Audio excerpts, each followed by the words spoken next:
Ito yung motor na literal na 10 taon na talagang na-stop. 800 kilometer lang yung tinakbo kaya ay kay masyasyak.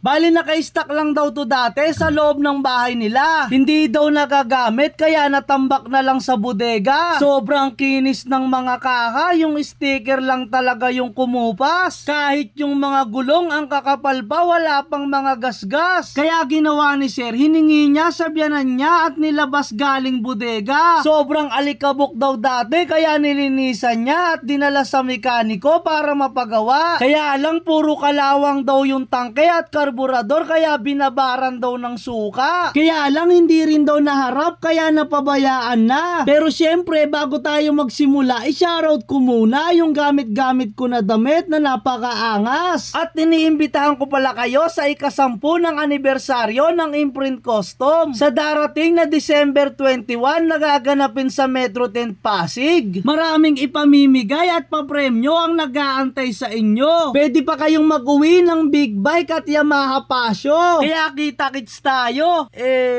Baka Imprint Custom yan. Tama na ang dada kaya baklasin na natin yung mga kahanyan. Kasi gustong gusto na ni sir yung motor ay mapaandar. Ayan yung loob nilagyan ng plastic yung manifold para di pasukin ng tubig. Pero kahit anong protection mo dyan, mababasa at mababasa yan lalo na kapag yung tao naghanap ng dilig.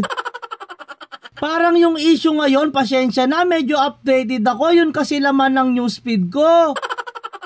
Kaya nilinisan ko na yung karburador, kaya lang hindi talaga kaya kasi puno na ng kalawang. Kaya sabi ko kay sir, hindi talaga natin mapapaandar yan, kaya bumili na lang tayo kahit second hand lang. Buti na lang may nakita kaming kapareho sa online at malapit lang. Kaya anong malinisan ko, kinabit ko na agad para mapaandar na. Pero syempre, palitan muna natin ng bagong langis para hindi maapektuhan yung makina. Ito pala isasalin natin dyan, speed metal. Ito kasi yung pinakamabisa para malinis at matanggal yung latak niyan. At dahil puro kalawang na yung tangke, ginawan ko muna si sir ng bagong lagayan ng gasolina, pansamantala lang naman. Kasi bibili rin naman si sir ng bagong tangke sa online. Kaya ano pang iniintay, start na agad yan.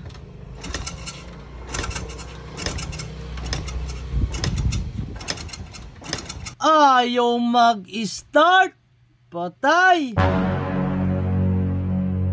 Pundi na pala yung spark plug kaya kailangan ng palitan. Bali ito pala yung ipapalit natin na spark plug NGK. Tama na yung code nyan para dyan. Kaya anong mapalitan ko na, ano pang iniintay, start na agad yan.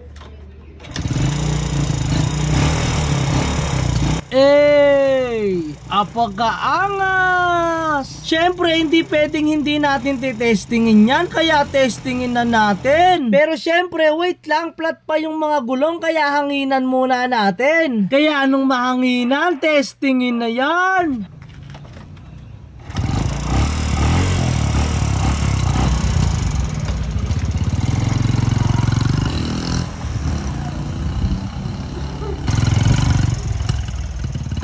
Gusto rin ni sir matesting, kaya sir, testingin mo na yan.